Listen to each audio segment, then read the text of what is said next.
Hi, everybody. I'd like to talk you through this worksheet about the SMART goals. It's kind of a lot to understand if you've never used this process before. I actually used to call it a stupid goal when I first learned about it because I got so frustrated with all the little details. But I offer it to you because I do see the value of it, and I have definitely changed my perspective. It's very helpful to have some structure around your goal setting. So on this worksheet, you can see below the name of the worksheet the 5 components of the acronym. The S is for specific, M, measurable, A, action, R, realistic, and T, time.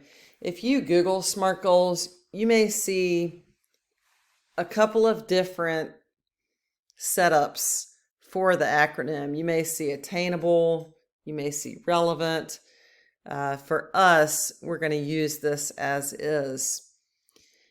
So when you start at the top of the worksheet where it asks you about a general goal, so back to the directions within Canvas.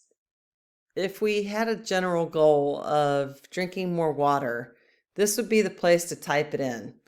I want to drink more water, but we know that that's just not going to help us too much.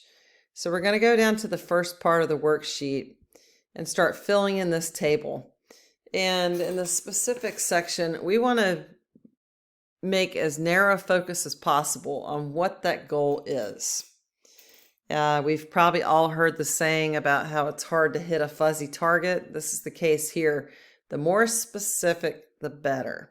It really, truly gives us direction. So for this class, this first date is set for everybody by Monday, October 17th. This is a quick turnaround because we don't want to let ourselves off the hook.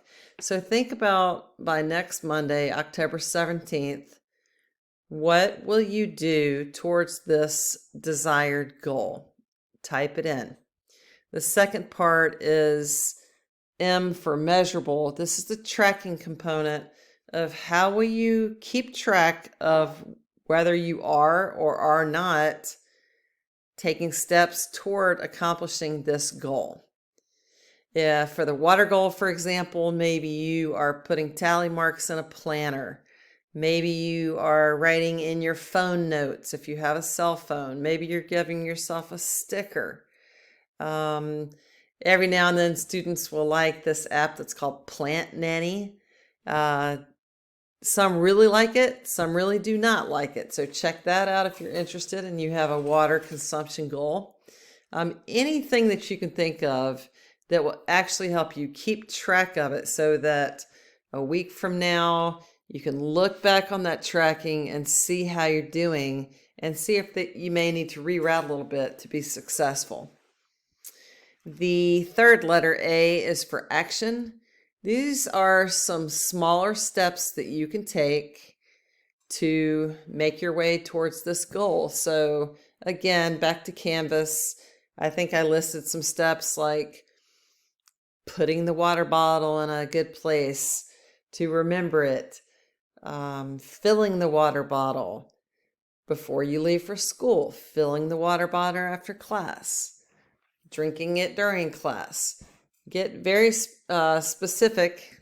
They're specific again, but with these action steps, list as many as you can think of that would help you be successful. The R is for realistic. Sometimes students will call this a come to Jesus component. You can think of this as a conversation with somebody who doubts you for all the right reasons. They love you and they're just trying to protect you, and they're going to ask you, I'm not so sure you should do this. Why do you think you can do this? And then you just tell them, this is really important to me. La, la, la. I've done it before. I know I can do it. Whatever it is that makes you believe that you can accomplish this goal. the final part of the SMART acronym, T for time.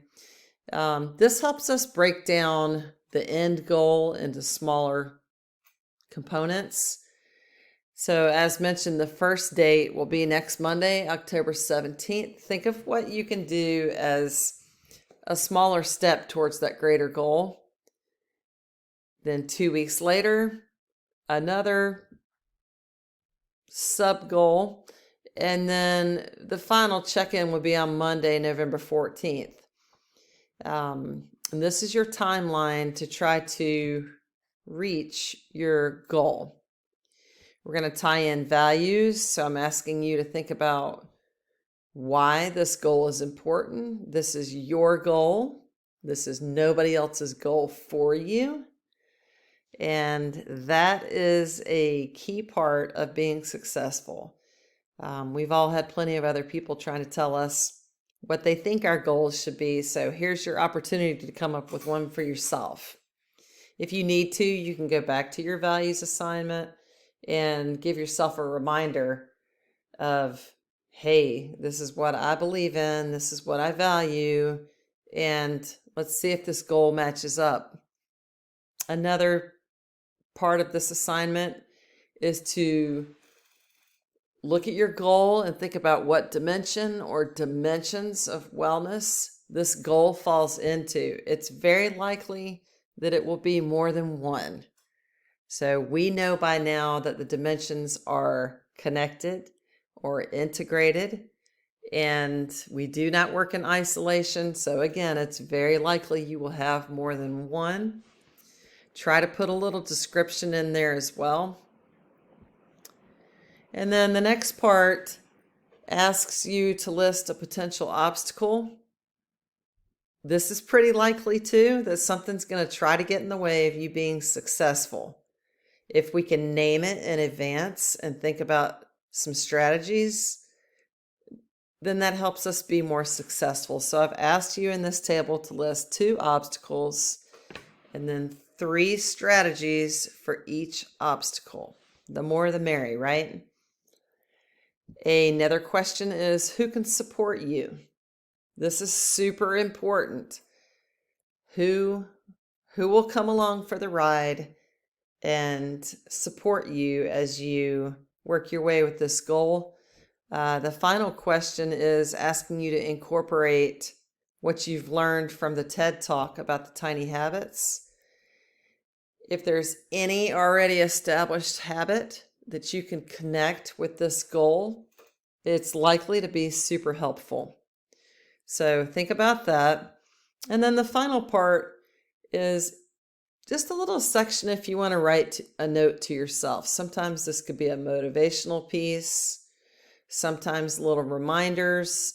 Maybe you can't really think of anything, but if you want to write a note to yourself, there's a space for it right there. So this is a lot you have from Wednesday morning at 7 a.m. until Friday evening at 11:59 p.m. So take your time with it. Reach out to me if you have any questions, and I look forward to reading your work as it comes in.